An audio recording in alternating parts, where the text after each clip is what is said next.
Good afternoon, sir.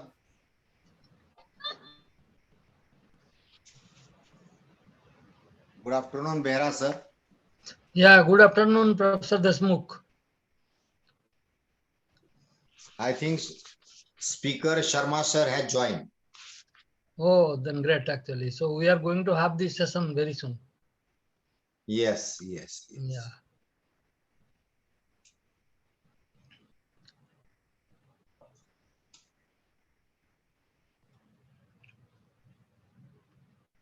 Swati, Yes, sir. sir has joined, na? Speaker has joined. Hi, yes, sir. I have made him co-host, Okay, sir. Ji, sir. so he can now present himself. Yes, sir. And you are also co-host. Okay, yes, sir. And I will start a YouTube live. Should I start? Sir, sir, just wait for 3 minutes, and after that we'll start.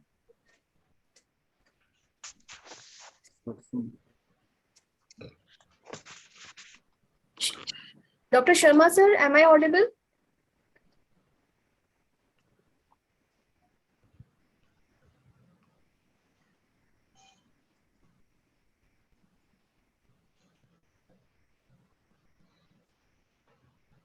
Dr. Sharma, sir, is there, but he has I muted. am audible. आवाज आ Yes, रही है मेरी? Yes, sir. Yes, yes. हाँ जी, sir, आ रही है. uh, Good afternoon, sir. Nice Good to see afternoon. you. So I think today everybody is at home. So I think everybody must be attending this talk. Let us hope. yes, yes, sir, yes. So I myself is a Dr. A.M. Deshmukh. Okay. So thank you, sir, because you are very active on WhatsApp. I think I can believe that almost 6 to 7 hours you are busy over, in the society affairs. Yes, sir. Yes, sir. Yes. And I'm getting very good response Yes. throughout the India. Yes. Yes. So now we hope that microbiology will flourish in India like anything.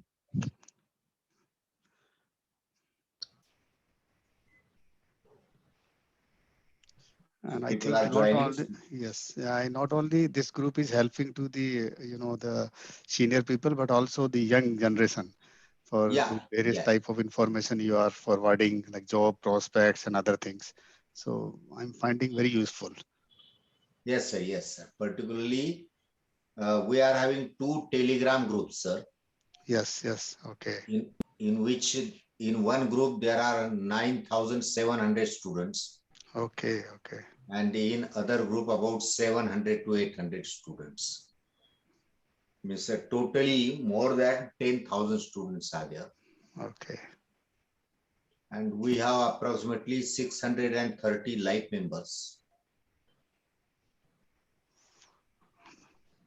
And every Sunday, not a single Sunday except 15th August, it was a Sunday, but it was kept vacant deliberately. Okay. Okay. Otherwise, every Sunday we are arranging a lecture. No, it's good that we have to be very firm up in this case. Otherwise, like you said, on 15th August is everybody can accept the excuse, but not other Sundays. Right, correct. And this lecture is recorded. No problem. So that on YouTube it will be available from tomorrow. It will be available on YouTube. Okay. And your topic is an excellent topic, sir.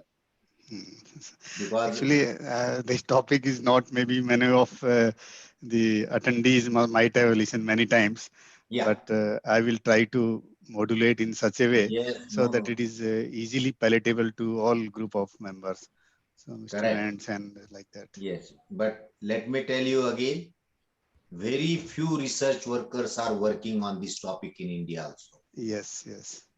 Relatively, because the reason is difficulty in isolation, tedious in isolation. Yes. You are That's why generally research person wants, or research students want topic for PhD, so that he should complete within 2 years, within 3 years, right. Yes. and he want fast growing organism Yes. and simple for isolation. Correct. Dr. Behra is also with us.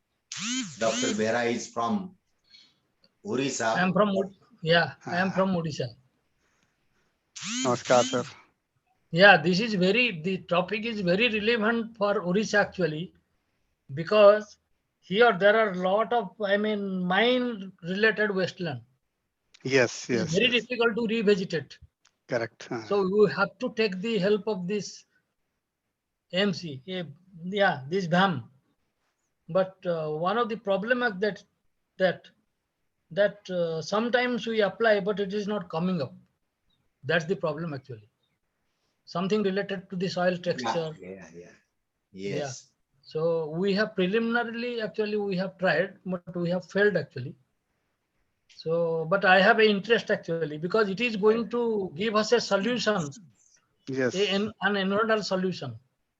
Yeah, for revegetation, for reclamation, etc. Dr. Sanjay Kamble is here.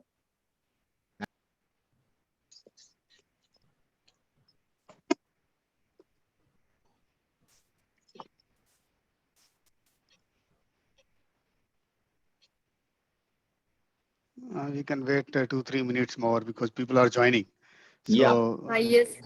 Dr. Kamble, please. Dr. Sanjay and Dr. Vijay Kumar. Dr. Ramakant, please. Yes, sir. Dr. Ramakant, please introduce yourself. Yes, sir. Myself, Dr. Ramakant, Associate Professor, Department of Botany, Chaudhary Charan Singh University, Meerut. okay. Good afternoon, sir. Myself, Dr. Vijay Kumar. Yes. I have come. Presently, I am Associate Professor at RK University, Rajkot, and I have completed my PhD from NDRI, Karnal, Okay. and my BSc and MSc is from Jivaji University, Gwalior. I was going through your CV, and I saw Yes. that you are also from Gwalior. Yes. Yes, Then Dr. Shilpa Jani is also there. Shilpa Jani, she is the president of Microbiology Society from Gujarat. Shilpa ma'am. Okay. Yes, sir. Yes, please introduce. Good I am afternoon, madam. Jani from Gujarat, J&J College of Science, Nadiyad, which is one of the oldest college in Gujarat where microbiology has started. I have completed my 32 years of job in J&J College of Science, Nadiyad, and presently I am selected as a president to work for MSI in Gujarat chapter. I'm very much pleased to see you in this series of lectures, sir. Okay, ma'am. Dr. Sanjay Kamble is there. Dr. Sanjay Kamble, please. He is from Baramati. Dr. Sanjay Kamble. Okay, Swati, you can start now. I think so. I will start YouTube live. Yes, sir. Okay, 1 minute. I will start YouTube live, and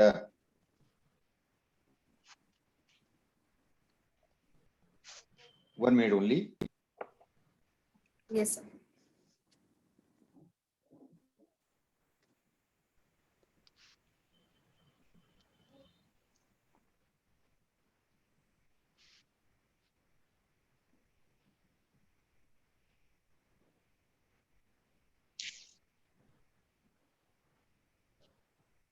Yes, Swati.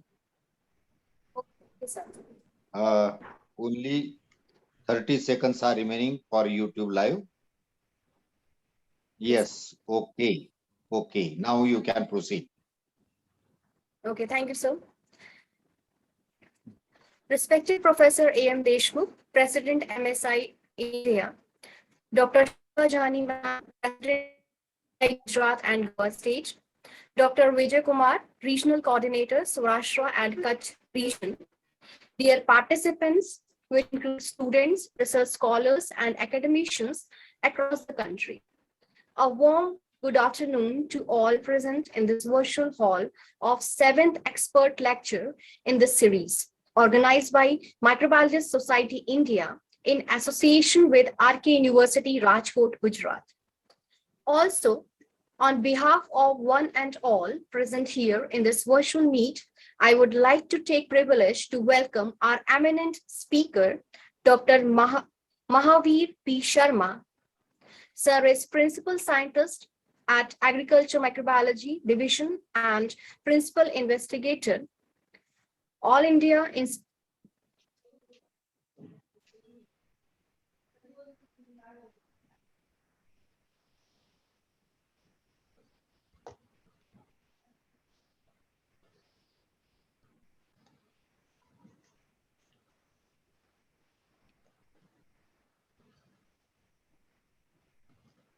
It seems that some problem is there.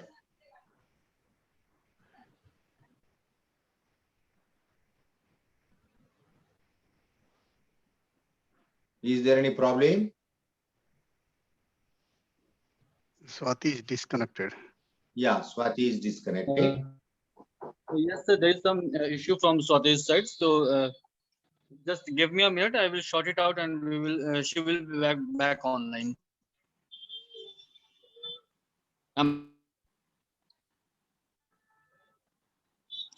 Deshmukh sir, am I audible?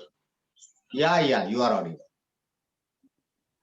Okay, just let me give me a minute, sir. I will. Otherwise, you can continue.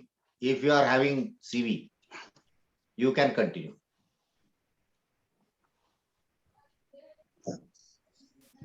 So in the meantime, I will continue. Don't worry. So I'm very happy today to be a part of this expert lecture series. And as a president of Microbiology Society, I welcome all. And YouTube channel is also available. This lecture will be recording and will be available tomorrow for all participants from India. Now you see, we are arranging lecture on various topics, and it is an academic feast to the microbiologist. Again, today's topic is an excellent topic. It is on mycorrhiza, and I really thanks to Dr. Sharma sir as well as Swati ma'am for arranging this beautiful event. I'm thankful to all attendees. Today they are attending right from Orissa to Meerut to Gujarat and many corners of India. Thank you. Wish you all the best, and Swati, you can continue now. Thank you, sir. Let me introduce our speaker, Dr. Mahavir P. Sharma is currently working in ARS as Principal Scientist at ICAR, Indian Institute of Soybean Research, Indore. Dr. Sharma is a graduate in agriculture from Rajasthan Agriculture University, Bikaner, and holds a doctorate in microbiology. He has received a gold medal award during his master's program. Dr. Sharma has started his career in mycorrhizal research at University of Delhi and TERI, New Delhi, and later joined ARS in ICAR. Dr. Sharma has specializations in soil microbiological research, including the use of plant growth promoting microbes, particularly arbuscular mycorrhizal fungi and soybean rhizobia, in improved plant growth, soil carbon sequester, drought tolerance, and overall productivity of crops. He has been awarded many awards like Best Paper Presentation, Travel Grants Awards for visiting abroad in various scientific international meetings or conferences, and has won several external research grants from DBT, DST, ICAR for his research on applied aspects of plant AMF microbe interactions. He has also been awarded the prestigious DBT CREST Award in 2014 by Department of Biotechnology Government of India to work abroad, including Australia, Portugal, and USA, on signature fatty acid biomarkers to assess live biomass of AM fungi and soil microbial community changes in the long-term farming system trials. He is a fellow of Mycological Society of India. There are about 95 important research articles published in referred journals, magazines, and reviews articles in books of international reputes, and has many microbial associations with NCBI database and culture deposits in international microbial repository authorities to his credits. Welcome you, sir. Please, you can continue your lecture session, sir. Thank you, Swati, for I think elaborate introduction. So let me congratulate you and the president of this society, Microbiologist Society of India. It's really indeed a great pleasure for me to share my views to all of you. So respected Professor A.M. Deshmukh, the president of the society, and my senior faculties, Professor Jani, Professor Ramakant, Professor Vijay Kumar, Professor Niranjan Behera, and other faculties of senior faculties from different universities connected through this online mode across the corner of this country. And also this Swati, because the Swati is the instrumental for this event. She has been, trying to contact me 2-3 times and finalizing the topic, and also to fix up this event in a very smooth, flawless manner. So let me now I can begin my talk. Let me share. So this is visible. The slide is visible.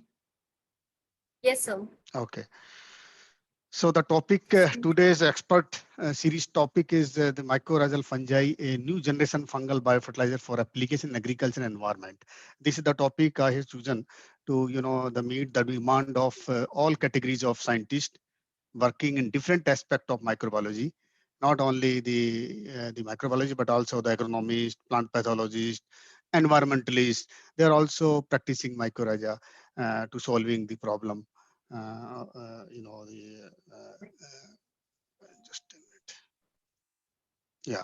So first I would, this is the outline of my talk. The first I would be speaking about the challenges and relevance of mycorrhiza in meeting the 2030 agenda of Sustainable Development Goals. These are the Millennium Development Goals of set up by the UN.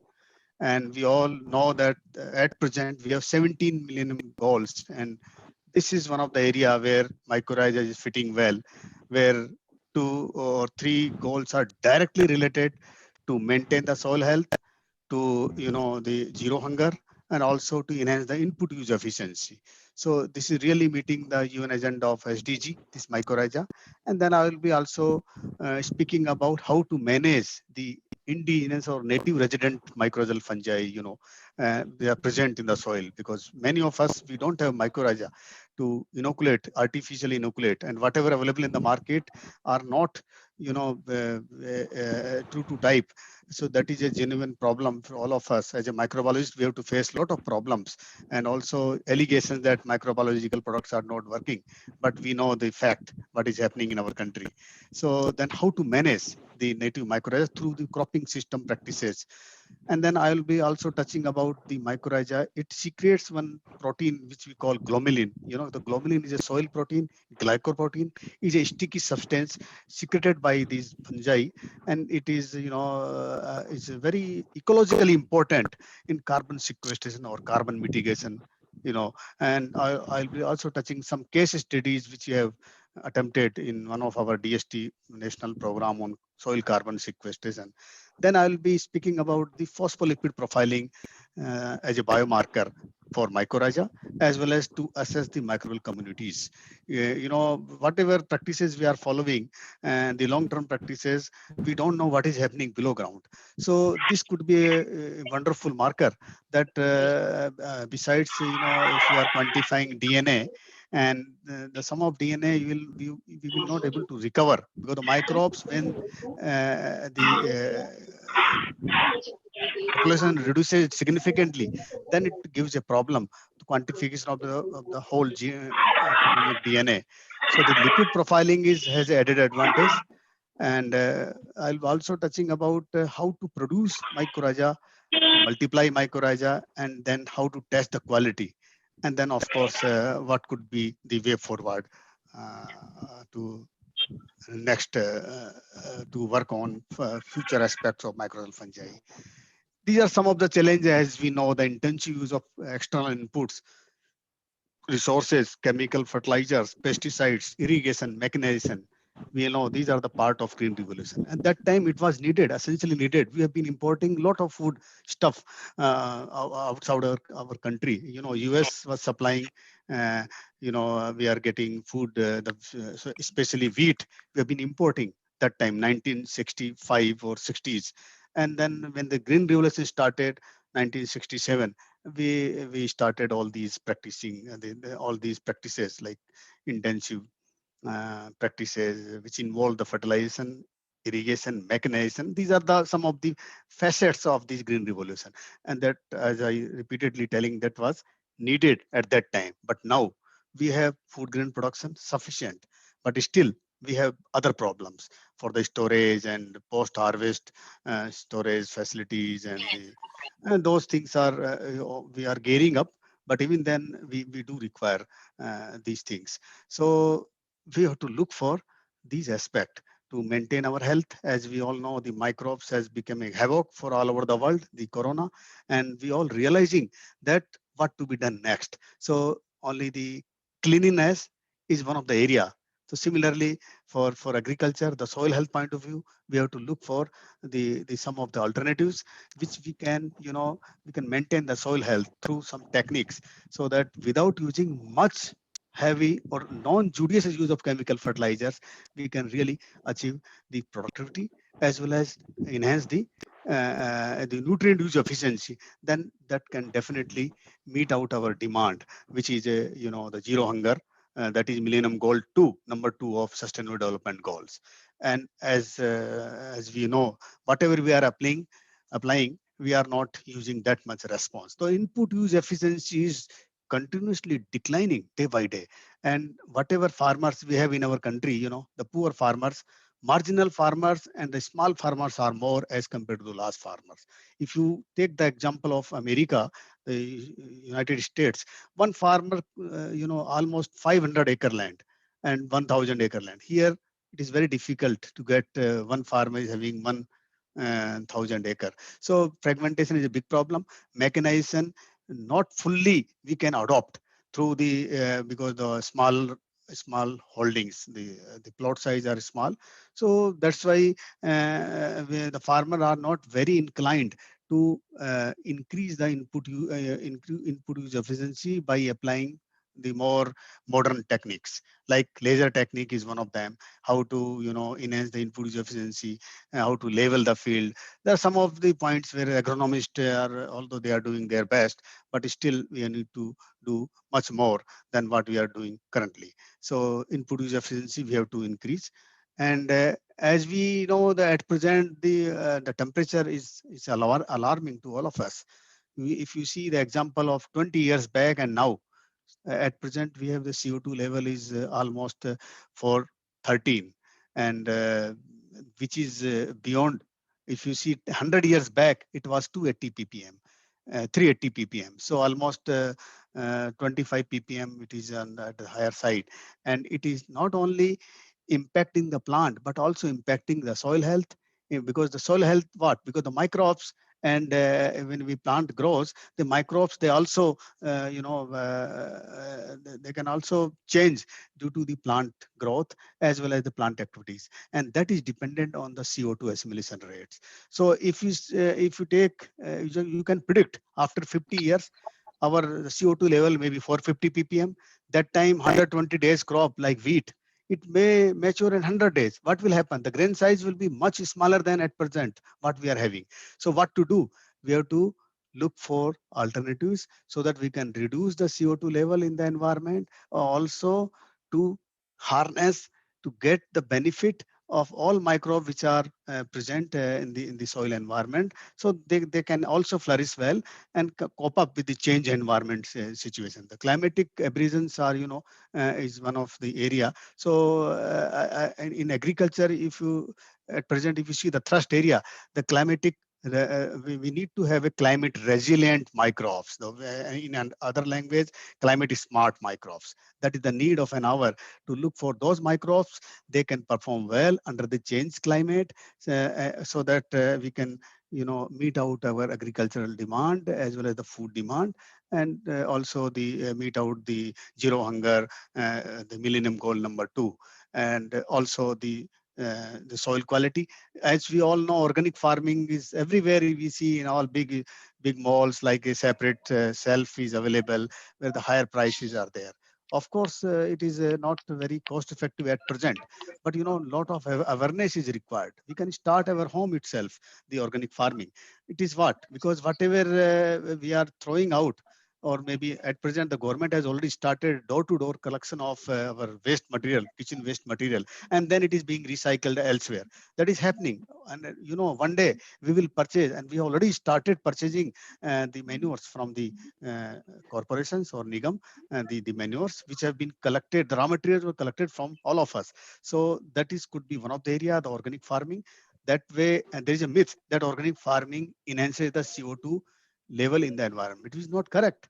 Rather, some of the microbes, they can capture the additional CO2, they can consume more carbon in the root zone. So that's why it will stop or reduce the CO2 emission in the environment. So they can balance ecologically, they can easily select the best environment. So one is a mycorrhiza. I will be speaking how the mycorrhiza are ecologically important, how they're relevant in the carbon sequestration. As you know, almost 20 years back, if you see the Kyoto Protocol, which is a United Nations framework on climate change, that time it was, we were also signing the draft where we need to explore the technologies to mitigate global warming by earning carbon credits. Many companies have been asked to earn carbon credits through the biotechnologies, through the microbial technologies, so that whatever carbon they earn, they will be paid back. And also similarly, as one of the professor was talking from Professor Behera, that in Odisha and other places, a lot of vulnerable ecosystems are creating day by day. Fly ash dumps is one of them. There are many minings are also one of them. Those areas are really required. At present, if you see the total geographical area is 329 million hectare, but actually we are having 142 million hectare area, which is net sowing area available for all of us. And if and after 10 years it will reduce further, because a lot of our government is, we are growing day by day, and many industries are coming, many projects are coming. So some of area of 142 million hectare will be shared by those projects, the future projects. So therefore I think, madam, you can speak later on. So you please just listen this lecture. Otherwise, we all will not able to enjoy the talk. So that's why there is a need to reclaim, remediate these environmentally vulnerable ecosystems through these techniques. So where how the mycorrhiza is fitting well, many microbiologists, all of us, as you know, the one Professor Jani is from Gujarat, and microbiology started from our country, from Gujarat itself. I know many microbiologists are working thousands if you compare from all other states. And, a lot of PGPR work has been carried out. Professor, I know one Professor Patel was there long back, and he has contributed a lot in this area, PGPR. Phosphate solubilizing bacteria they have recovered. So there must be some microbes are there like POP, MP, or PP. Those are the concepts which being utilized, the pesticide degrading, microbes. But similarly, the mycorrhiza is one of them that can also be utilized to remediate these vulnerable ecosystems. And because my talk is highly, focused only to deal about mycorrhiza, so I will be speaking how mycorrhiza is relevant. Mycorrhiza is obligate symbiont. Mycorrhiza is mainly two types: ectomycorrhiza, endomycorrhiza. So I will be speaking only on endomycorrhiza. Within ectomycorrhiza, mainly relevant to conifer plantations. The pines, the highly dependent. They cannot grow without the mycorrhiza. Those ectomycorrhiza, they are present. Can easily you can see by naked eyes. Hartic gnat is there. So those are not highly relevant to agricultural plant, but more on conifer plantation, forestry ecosystems at the higher altitudes, more than 4,000 feet height. But within in the endomycorrhiza, most of agricultural plants are associated. Within endomycorrhiza, if you see the arbuscular mycorrhizal fungi, which is the most common type of association, forming more than 80% plant on this on this earth.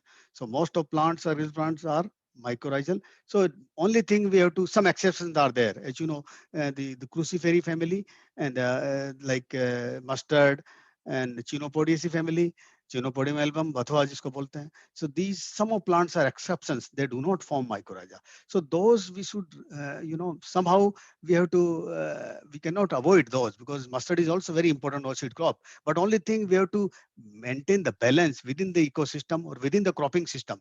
So if you are taking, you cannot avoid the mustard, you have to change. After the mustard, you should take maize to compensate the loss of microbes of the mustard with the corn. So like that, we have to maintain the native population of mycorrhizal fungi and take the benefit of the background mycorrhiza present in the soil. These mycorrhizal fungi, arbuscular mycorrhizal fungi, as the spores are there, when the congenial conditions are there, they germinate, and the hypha started just connecting to the root system. Those hyphal network, those are the extended root system, which helps to plant to acquire more nutrients beyond the root system.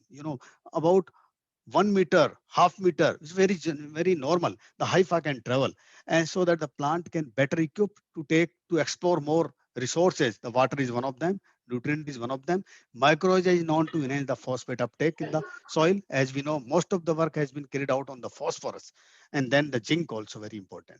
And these mycorrhizal fungi are also highly relevant in the drought tolerance. Some of the mechanism, as I told you, the hypha is one of them, because when the plant is there, the hypha attached to the root system. So those hypha pumping stations act as a pumping station to explore water through their pipeline. The hypha is a thread-like structure, and they can explore water and other nutrients, and the plant can also withstand and cope up with the drought. Some of the solutes are also changes. The osmolytes are also changes through these mycorrhizal fungi. Mycorrhiza also helps in the reduction of pathogens. Soil-borne pathogens are the most important in case of mycorrhiza, because mycorrhiza cannot do wonder. Like if anybody tells that the foliar disease mycorrhiza controlled, we have to test whether it is helping or not. But in general, mycorrhiza helps to control the soil-borne diseases through some mechanisms.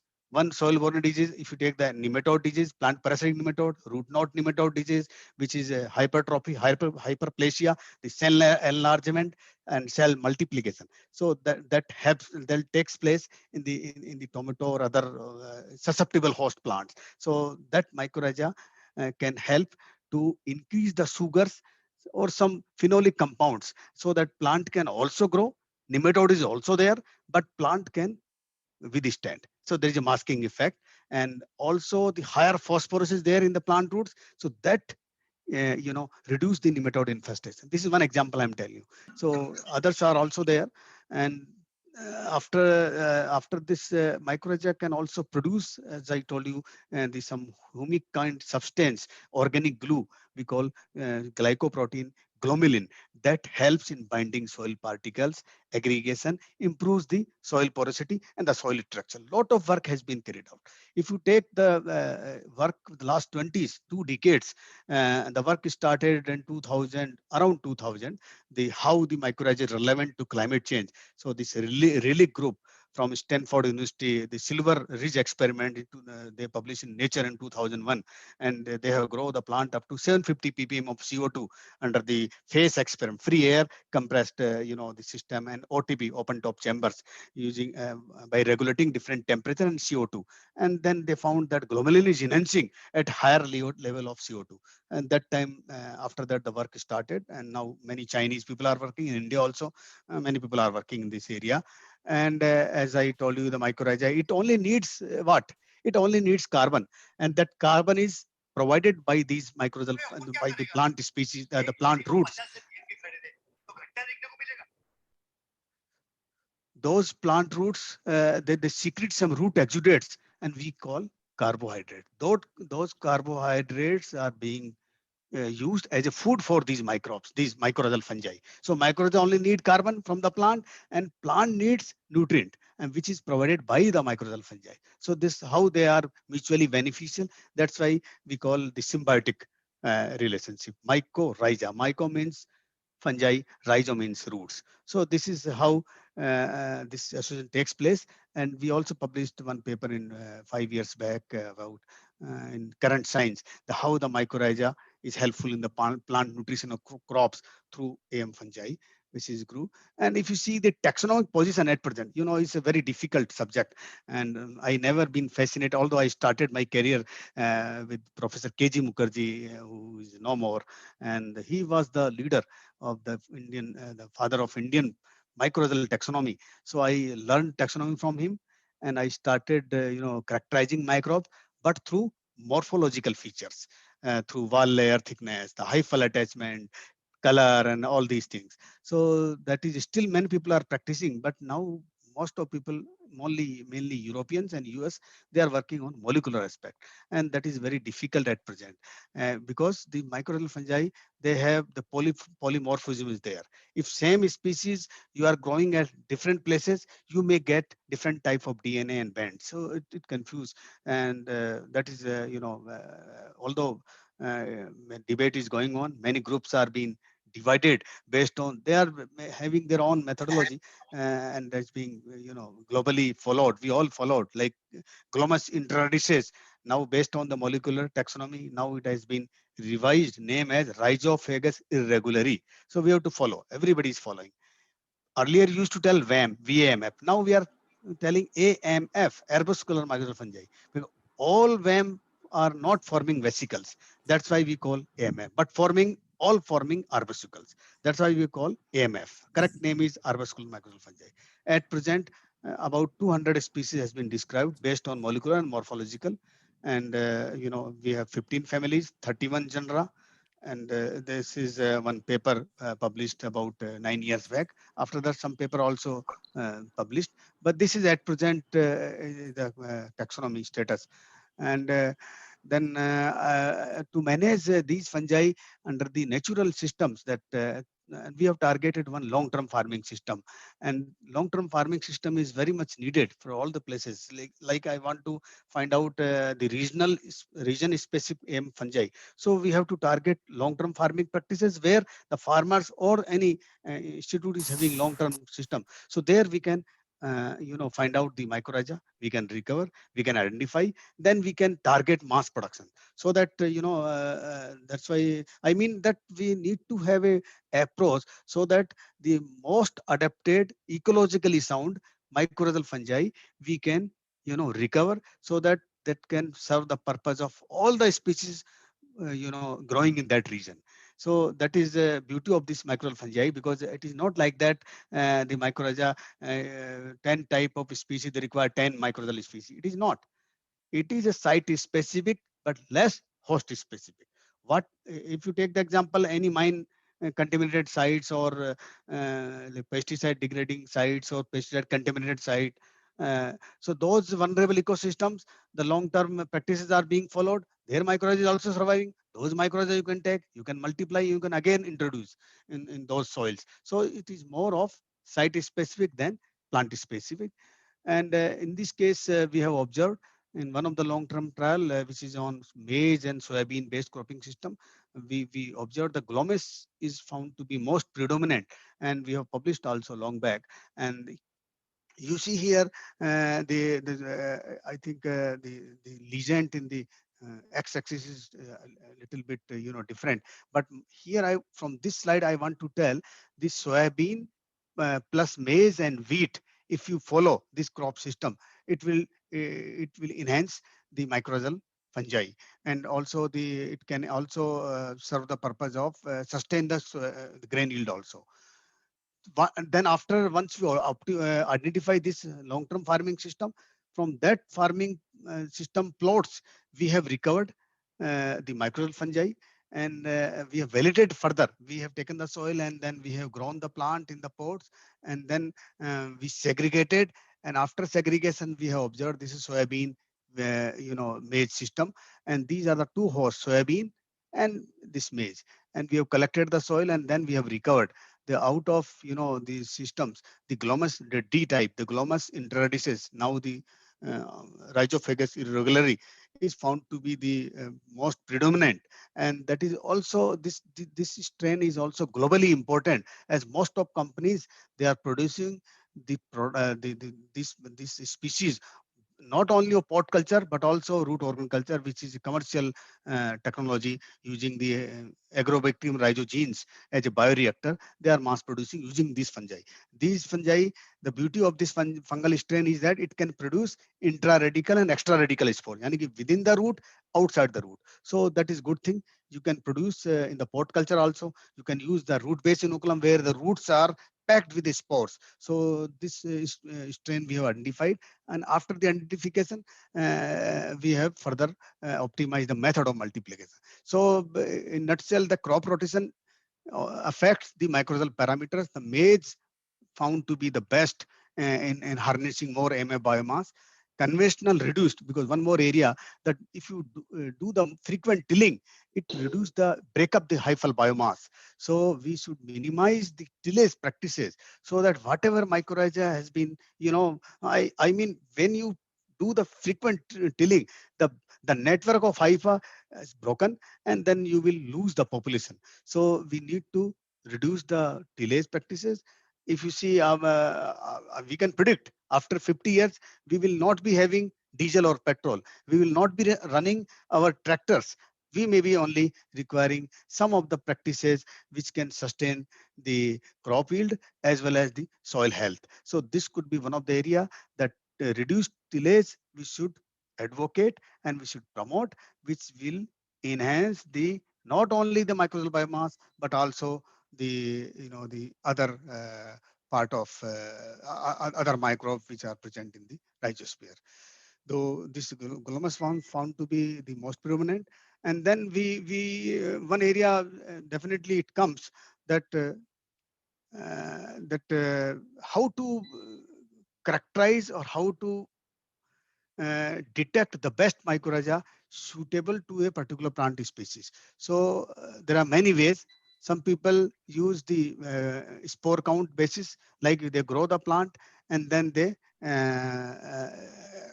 assess the spore production, which is not correct, and which is not. I should not. I'm not advocating that. Rather, I am advocating that we should use the phosphate as one of the parameter, the phosphate utilizing ability of those mycorrhizal fungi. Say, for example, if you are having 10 different types of mycorrhiza, so those 10 different types of mycorrhiza, you can, utilize, and then after 1 month or 2 months, you can assess the phosphate, the uptake. And then based on that maximum uptake is been taken, those mycorrhiza you can optimize and you can, select for that particular system. And we have also published this paper in PNAS long back. And so therefore, the correct protocol is also one of the prerequisites. Soil nutrient profile is also very much important. As I told you that AMF are site specific. So therefore, the phosphorus is one of the most critical factor. When the phosphorus is more, mycorrhiza population will be lower. So therefore, in that case, we have to see that phosphorus level is more than for 20 ppm, mycorrhiza application may not be beneficial. So that is one prerequisite. And then timing, because you cannot apply mycorrhiza when the plant is 1 year old or 2 year old or of 3 months old. It has to be applied right at the seeding stage or at the time of sowing or at the time of transplanting when you are using the horticulture plants. The placement is also very much important. Inoculum component is also very important because the spore or a cocktail of all spore as well as hyphae infected root, those are the component of inoculum can be utilized. And also it should be applied just below the seed or just at the time of transplanting in the vicinity of the roots. This is the one of the seed. If the mycorrhiza is powder form, you can utilize as a seed treatment. If the mycorrhiza is a granular form, definitely you can utilize in furrows, or in the powder form, you can also utilize for cereal crops. You can use the seed drum itself, seed drill itself, and you can do the sowing. So these are some of the technique has been being adopted all over the world. And we have also utilized mycorrhizal fungi in a granular form, applying in the furrows. So that is very much because important. Why I'm telling, but if you are not applying in correct protocol, it may not be helpful to the plant. In case of rice, you just dip the roots, the seedling, the bunch of the seedling, and you can just transplant.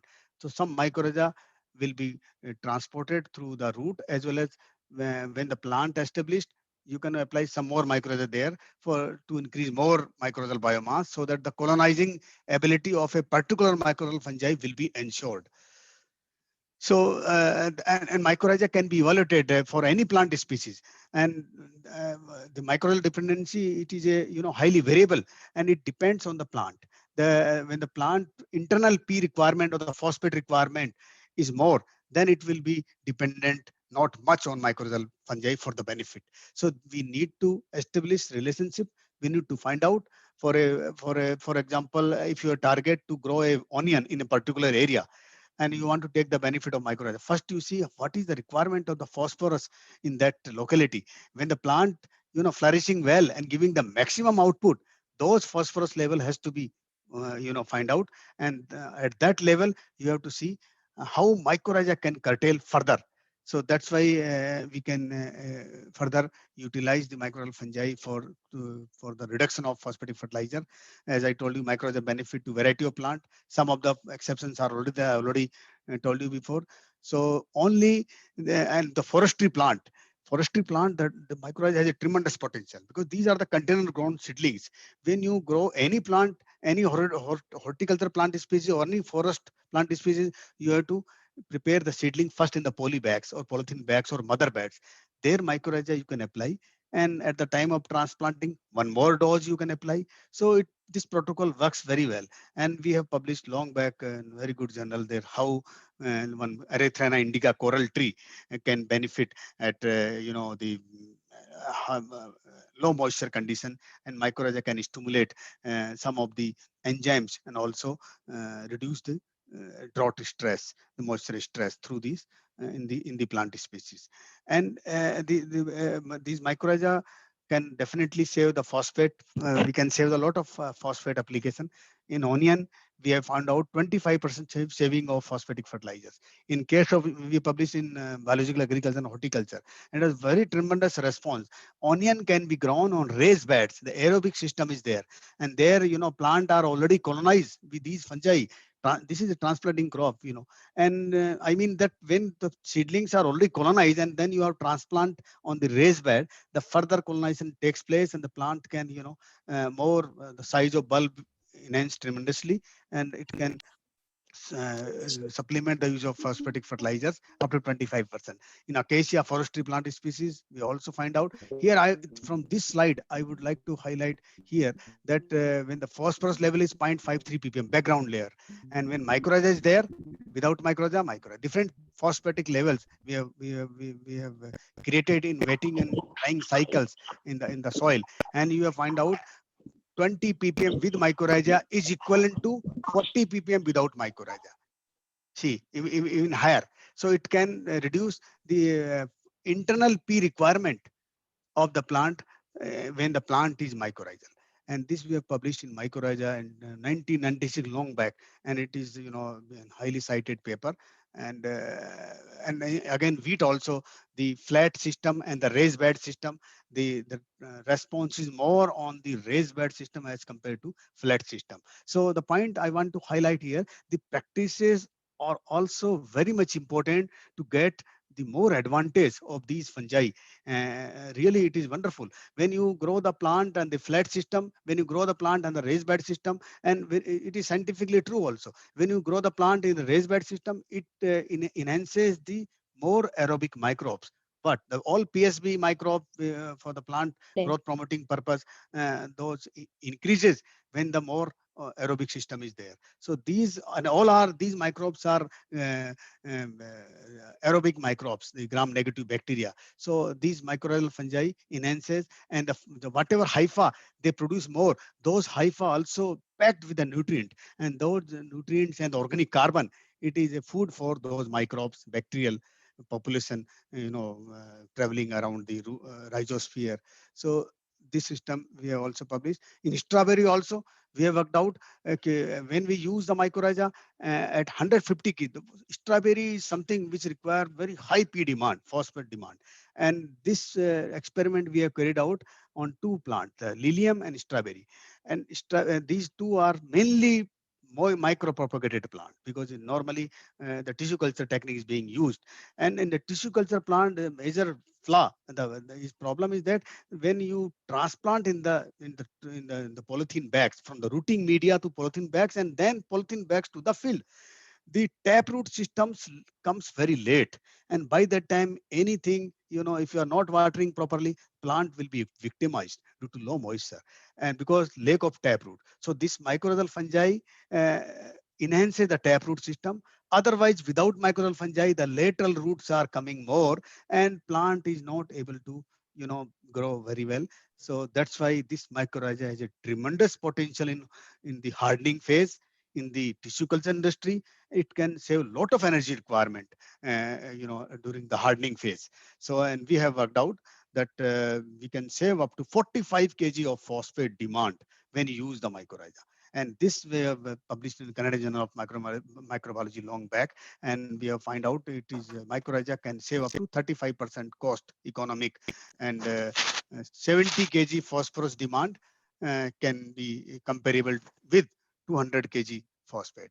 And this we have also developed. There is some, I think, difference with the format of the presentation, the PowerPoint. That's why the slide and the figure legend is intermingled. So from this slide, I want to tell you that non-linear regression has to be, find out. Not the linear. Linear means evident, which we don't know what is happening in the soil. So whatever level, nutrient level is there in the soil, and whatever level we are changing through the external application of fertilizer, that is also changing the background level efficiency. So therefore, non-linear, which we call mixtureless response, input versus output response, we have assessed, and through this we develop regression equation, and based on that we find out that what is the demand of the phosphorus when we use mycorrhiza, and what is the demand of phosphorus we don't use mycorrhiza. So this was really wonderful. So if from the first part, I have told you about how the mycorrhiza is beneficial for plant growth production purpose.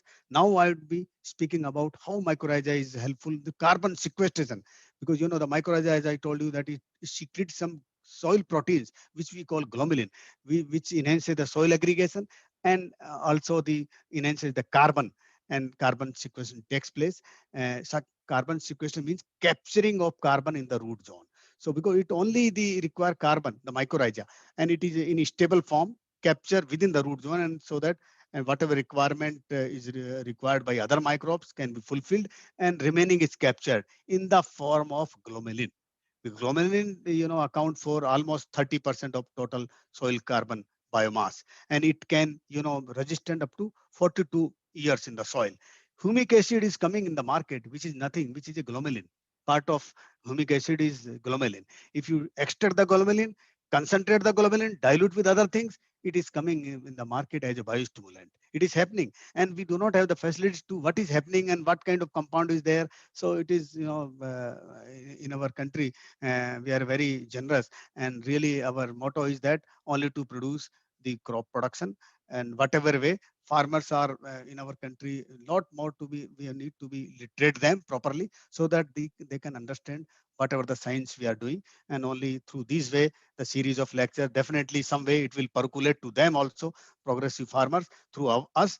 And that's why I'm repeatedly telling that there's a lot of potential of the microbe. So this glomalin is one of the most important compound, and which is a part of soil carbon. It can act as a indicator of the carbon sequester. Whatever more glomalin is there, it means more sequestration is taking place in the soil.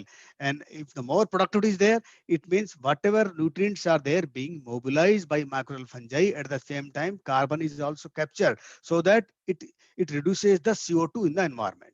So that is what happening, and a lot of work has been published. And this is how picture is telling you these are soil particles. This is hypha. Most of 80% of glomalin is stored in the hypha itself, and this hypha is, covered with the soil particles. And this is how the aggregation takes place. The glomalin is there, these are the molecules, and release of glomalin in the soil, 80% hypha and spores, and not from other part. So the 80% glomalin is stored in the hypha, and less from the spores. Spores is full of, the neutral lipids, mainly storage of structures. And this is how mycorrhiza, they produce glomalin. It also, the glomalin is part of 30%, and it can reduce, it can be resident time is 6 to 42 years, depending on the practices you are following. If you are doing frequent tilling, if you are reducing tilling, if you are totally reduced tillage, zero tillage, it can stay longer in the soil. And organic farming practices enhances the glomalin, and this is how carbon sequestration taking place. So this is just, and to validate this concept, we have a program from DST, national program on carbon sequestration.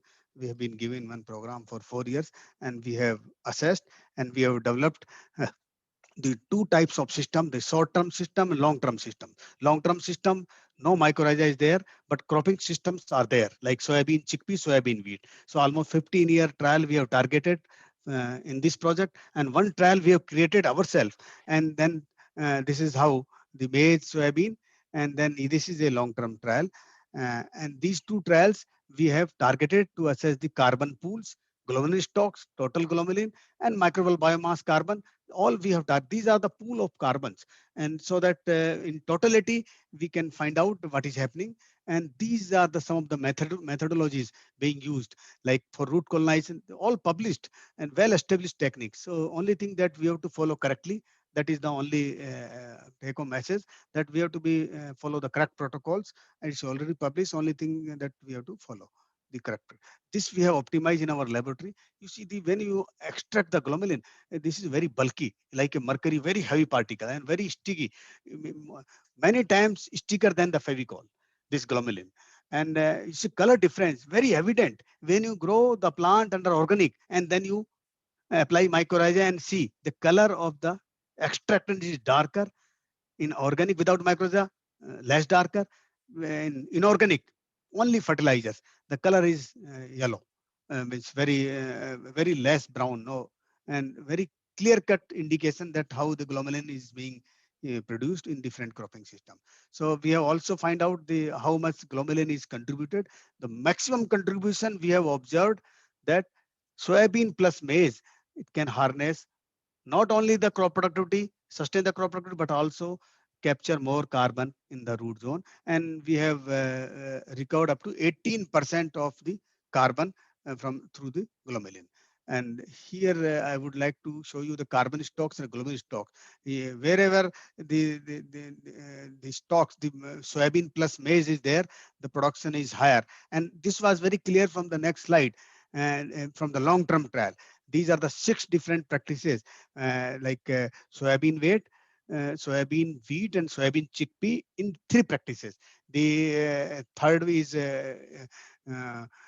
integrated organic, and second is integrated, and the first is inorganic. So like here, you know, the third one is third one organic. The glomalin stocks is higher, and the carbon stocks is also higher. Where no inoculated mycorrhiza. Only the practices are only maintaining the mycorrhizal biomass, and glomalin is also part of mycorrhizal biomass. So the point here I would like to highlight that when you follow the organic practice or a good cropping system, it can sustain more mycorrhizal biomass and also glomalin, and also reduce the CO2 in the environment. So these are the 12 different treatments in the short-term trial, where you use the mycorrhiza, non-mycorrhiza with the inorganic and organic, with three cropping systems: soybean, soybean alone, soybean plus maize, and soybean only maize, 3, and plus both soybean plus maize. So total 4 crop sequence in 3 practices. So total 12 treatment. So here you see here 11 treatment is containing mycorrhiza, and also in this case, because the third year trial data, and maybe after that the glomalin as well as the carbon enhances tremendously. But this is very evident from the long-term trial, where you use the organic, the 6, the production is more. And now this is almost 4-year-old data, but at present the situation is much more improved in this case.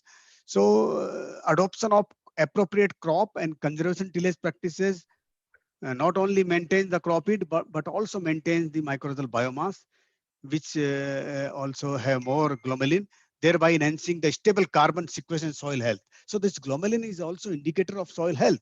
And this glomalin and mycorrhiza specific signature, we also assessed these phospholipids and neutral lipids of 16-1 omega-5, which is being used as an indicator for mycorrhizal lipid biomass of mycorrhizal fungi.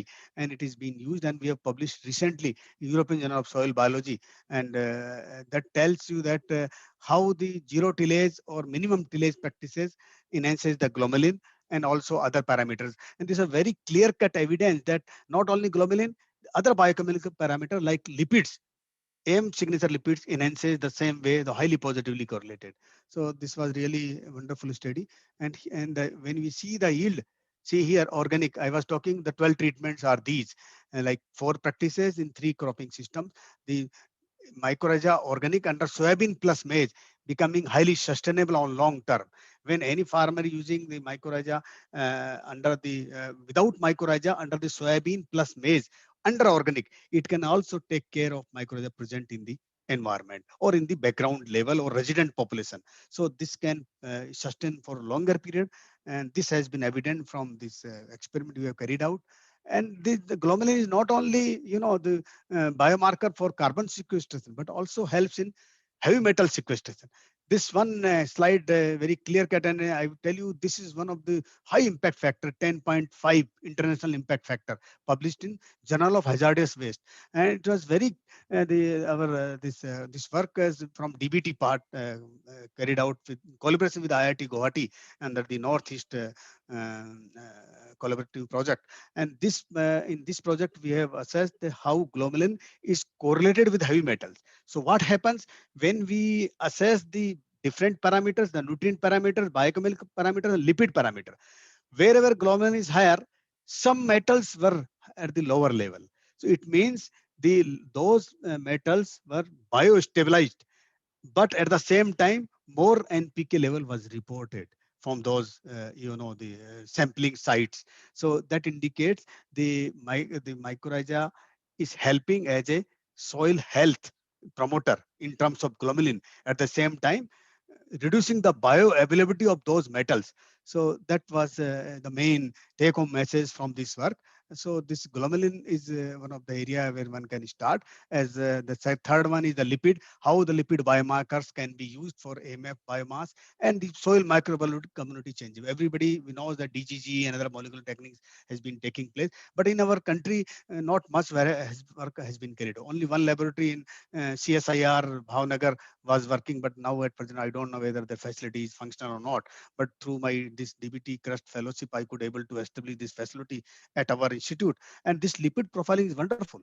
Like we also, as a human being, when anything comes in our body and we feel that something is taking place, our metabolism is also, changing. So we have to go to the doctor and we just take the prescription to diagnose lipid profiling. Same way, we can assess the lipid profiling of soil. So it is indirectly helping as a, it can find out the living synapse of a soil.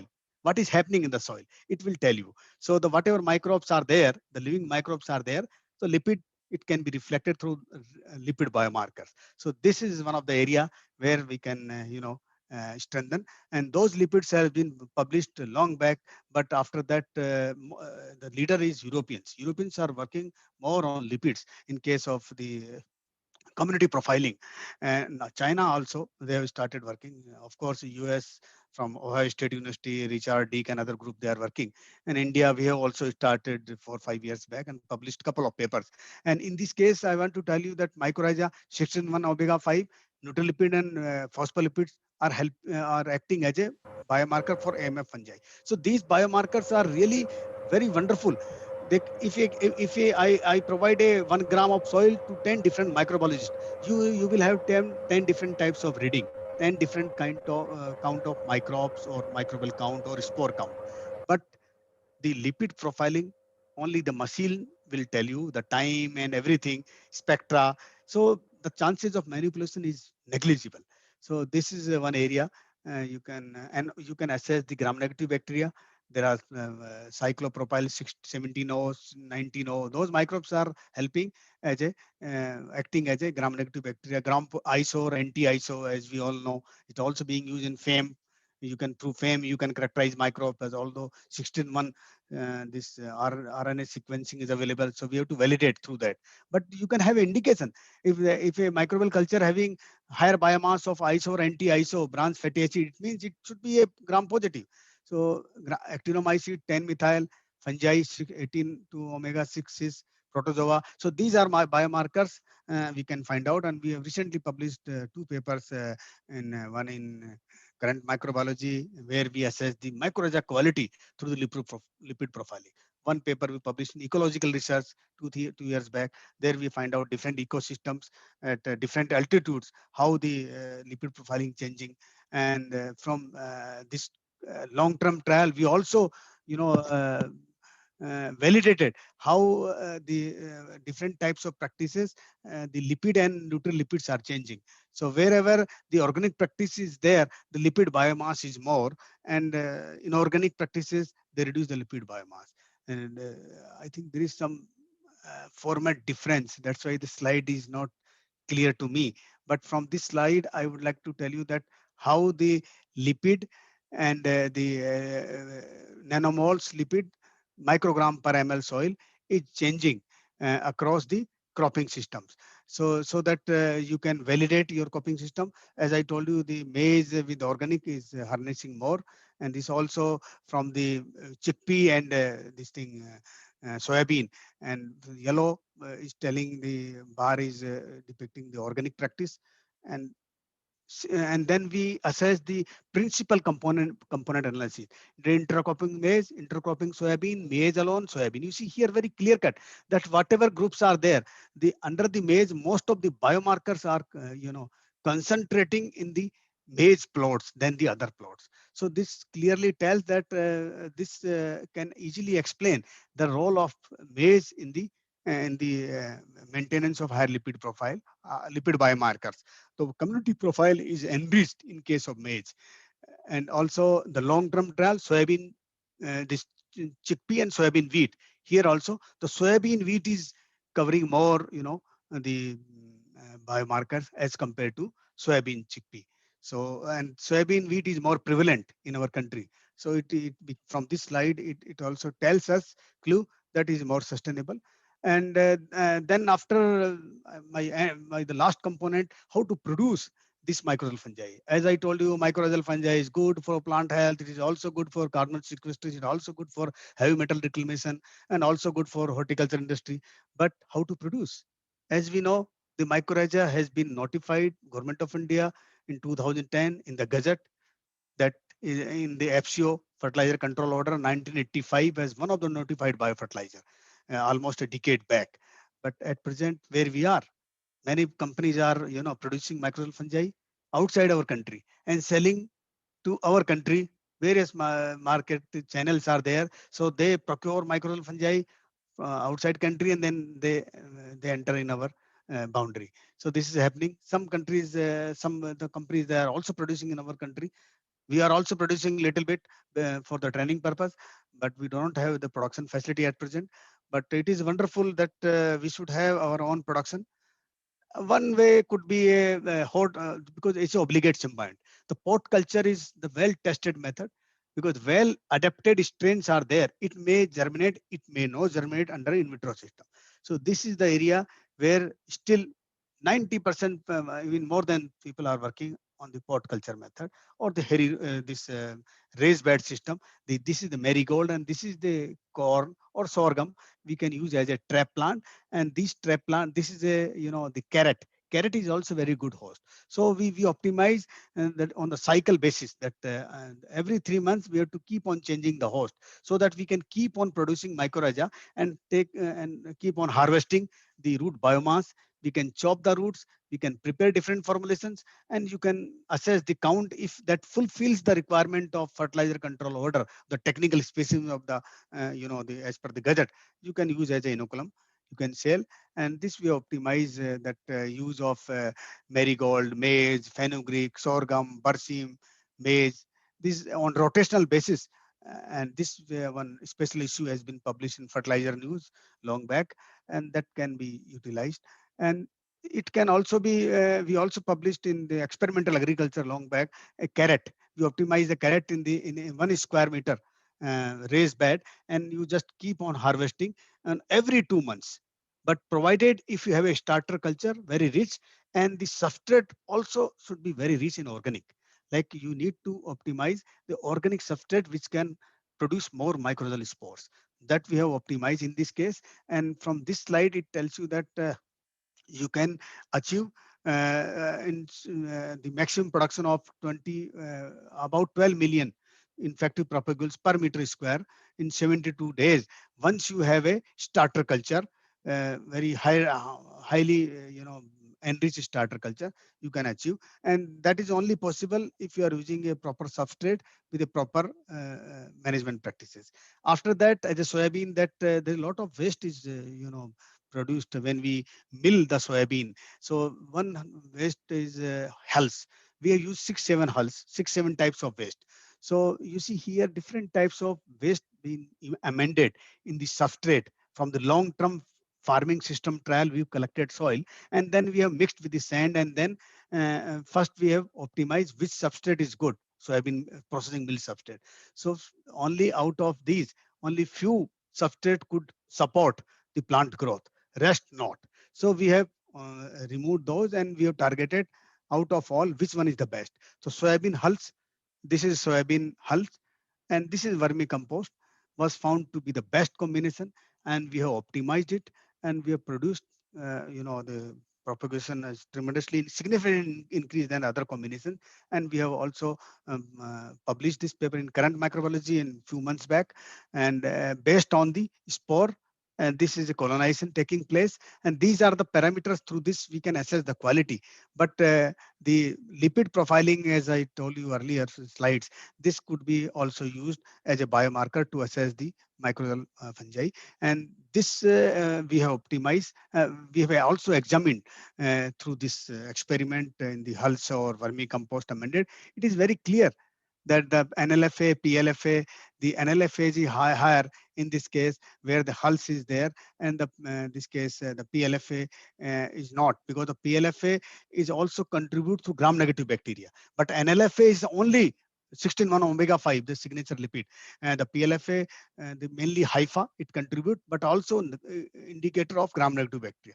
But in case of neutral lipid, it is only indicator of the neutral lipid, which is mainly present in the spore. So that's why the neutral lipids are more, and this and well correlated with this case, the colonization.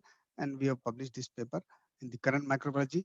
The incorporation of soybean hulls with vermicompost to soil and sand mixture 3:1 has significantly enhanced the population, and it was very good. And this we have, before conducting this experiment, I have optimized this trial, that how to compare the lipid profiling with microscopic method. Like everybody, we use the spore count and colonization, and it was really very good work. And through that, we also assessed not only the neutral lipid, but also the ester linked fatty acid 16-1 omega 5 can also be utilized rather than going phospholipids and the neutral lipids. So this also we have published applied psychology. So the production is very tremendous. This photograph is taken from the mobile phone. You see how many spores are produced, the score par. So these are some of the benefits this of the production of this mycorrhizal fungi. I mean that when you use the pot culture based method, it is highly adaptive to the agricultural crop plants. Technology suitable for large and small farmers. They don't require to sell outside. They only require for their own purpose. So it can also, if you want to produce a unit or set up a unit, it can meet out the requirement of FCO. And FCO requirement is 60 spore per gram, which can be easily can be achieved in 4 months time, because the life cycle of mycorrhiza at least requires 65 days. Many people are there telling that in 1 month time the colonization increases in most of Indian journal papers, which is not correct. Mycorrhiza colonization takes at least 60 days. Life cycle takes 65 days. So it can be in 4 months time, you can achieve the FCO compliance, and you can use. And the beauty of these mycorrhizal fungi, that it can withstand 50 degrees Celsius temperature. Unlike other bacterial biofertilizers, it can only maximum 40 degree, but this mycorrhiza easily 5 degree, 50 degrees centigrade. But only difference, the bacterial biofertilizer, they have 40% moisture in their packet. If the charcoal base product is there, carrier base packet is there, but mycorrhiza only 5 to 8%, not more. If more moisture there, it indicates something wrong, because more moisture is there, the mycorrhiza spores will germinate, and no host is there, it will quickly die. So that is a very acid test. Anybody is working mycorrhiza and taking the culture from market or anybody, the packet should not have moisture not more than 5 to 8%. And this is one area, the root organ culture. This is a dual culture system. In this case, the media you have to optimize, and media is being used. And hairy rhizobacterium and rhizogene bacteria which produce hairy roots can be utilized as a bioreactor to produce hairy roots. Those hairy roots can be used as a bioreactor. You can have a spore, surface sterilize it, then you inoculate it, produce. So although telling is very easy, but once you establish dual culture, it can start producing the roots more, including mycorrhizal fungi. This is in vitro production of mycorrhiza, we call root organ culture technology. And this is a end of my talk. The take-home message from my talk is that the studies on root geometry, because some of the plant species, they are all plant species have a typical root system. So the root system, if you are changing, it is very difficult. You have to find out. Nature itself govern the plant, that how the root system are different. Some plants are easily adopted in a very different adverse environment conditions. It means though their root system are entirely different. So what breeders do, they take the genes from that plant and the cross, so that the root system changes and plant can become more strong, withstand under adverse climatic conditions. So this mycorrhiza can further modulate faster than we are applying, then we are using through conventional breeding approach. So this is a short-term approach. Once you have a mycorrhiza with the plant species, 10 type of plant species are there, you can find out which plant species you have to find out in that locality, which is highly responsive. The root system you can study with and without mycorrhiza. And this is David Janos, who is a currently chief editor of mycorrhiza. It's published long back, and root geometry aspect. And so therefore we, and further we have to evaluate the plant response. Because plant response curve we need to we have derived from the strawberry using the non-linear mid-cell response that has to be evaluated so that we can take the more benefit of mycorrhizal fungi, taking the advantage of phosphorus present in a particular locality. Then we also need to optimize the protocol of the higher recovery of glomalin, because the protocol, whatever we read in the literature, it is not like that. Some of the protocols still, some scientists, they leave some their hidden things. So we need to practice in our laboratory. We have to customize in our laboratory so that more recovery, we can recover the glomalin. We can further see what is happening with that glomalin. You can see the aggregation whether takes place or not, and you can do all basic fundamental experiments you can carry it out.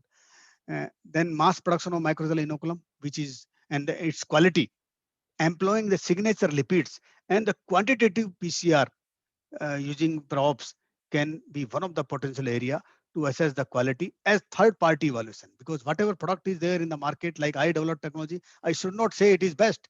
Somebody else should say. So as a microbiologist, everybody takes have culture by they don't give to anybody else.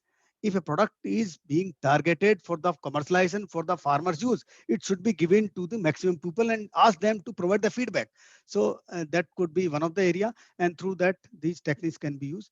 We have to understand how the glomalin can be related at the elevated temperature, elevated CO2 in the control chambers. That we can also one of the potential area. And at the end, that new generation plant phytohormones like stragolactones, how these stragolactones are can be utilized for mass production of microfungi can also be utilized. These are some of the calculations.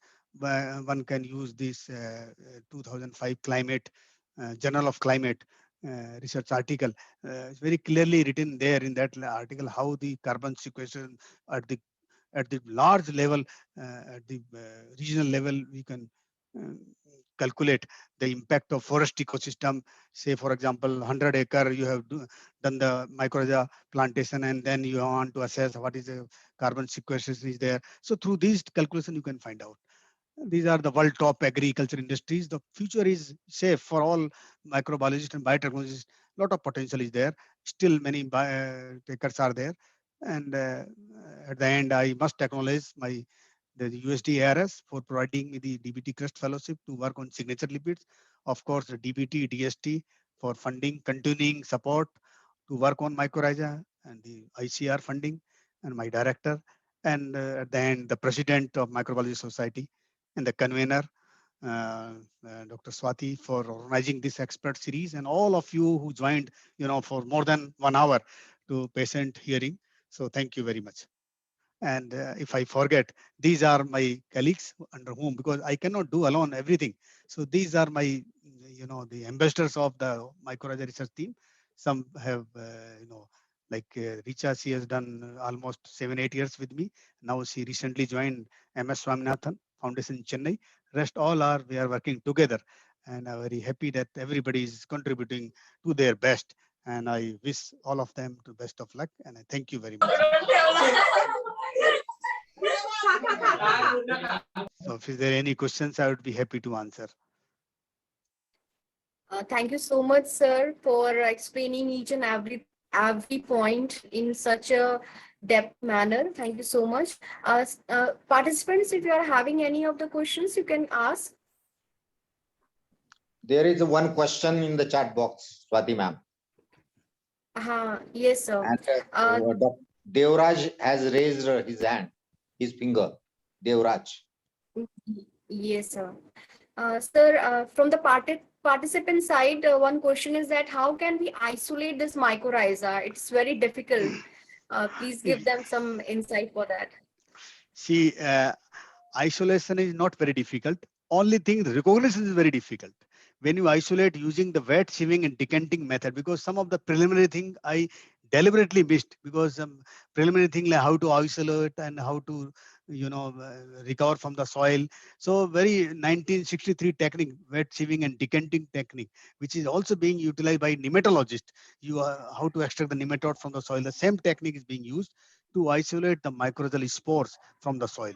Wet sieving and decanting technique. If you just type wet sieving and decanting technique, you will find out. So very easy, but only thing that you have to see, you have to tune up your eyes to recognize the spores, whether those are really spores or the soil debris or something else. So only thing that if you do 2-3 times, or you're most welcome to join our laboratory anytime. So that can be done. We have a very streamlined guidelines. So one can join for training, 10 days training like that, and pay some nominal charges, can be done. So very easy. But only the identification is just, yes, I know it's very difficult. But Thank you, sir. Thank you. Again, So one much, more sir. question from my side. Not questions, suggestion. That is today, one professor from Bangladesh has joined today. Dr. Firdaus Begum. Firdaus Begum, you are interested in VAM fungi? Please comment. Please give response. Dr. Firdaus, she is there. She has attended full lecture. She is from Bangladesh. oh, good. And let me ask one question to you. Sure, sir. If some participant from Bangladesh would like to come and get some sort of training in your laboratory, is it possible? Sir, is it possible? But through, it's a government system that they can approach through ICR headquarter. If they can write to us, we will divert that request to our ICR headquarter. If that agency is government, so that government to government, it can be done with some formalities. So it's not a problem. Okay. Only thing, some formalities we have to do. Yes, yes. Firdaus ma'am, you are there. And you can talk, Firdaus ma'am. Firdausi. Whether there is some problem, I don't understand. Okay, okay. I think some Okay. Swati, you questions can that proceed. One some more question is there. Yeah, Hardik Giri, Yes, how sir. how long Yes. do mycorrhizal fungi survive in soil without active? Because mycorrhiza is also part of active root system. Mycorrhiza is only there when the plant is there. So the survival is only when the plant is surviving, mycorrhiza is also surviving. When the plant is, you are changing, if you are using the mustard plant and whatever mycorrhiza is there, the population is declining very fast. And if you are do frequent tilling, whatever mycorrhiza is there, population will decline fast. So it is not a problem. It will survive. But if you are putting more moisture, very highly saturate, definitely population will also be reduced. Hello. Dr. Sarma, can I Yes, ask a yes. question? Yeah, Hello, please. sir. Yeah, Yes. Sharma Dr. sir? Sarma. Yeah. Yes. Dr. Sharma, sir. Sarma. Yeah, I am Professor Behera from Odisha. Yes, sir. So I have thank you. First of all, congratulate you for such a nice decorative lecture on the subject, which is very relevant for us. One comment actually, while talking, you told that in order to save this mycorrhizal network system and all that, Yes. tillage should not be practiced and all that. Yes. But the fact is that for agricultural system, tillage is a must. Without tillage, it's impossible to develop the soil aeration. The Yes. soil is going to be compact, Yes. and naturally it is going to have a negative impact on the productivity and all that. Yes. So Yes, how I are you know. going to tackle this situation? So in this case,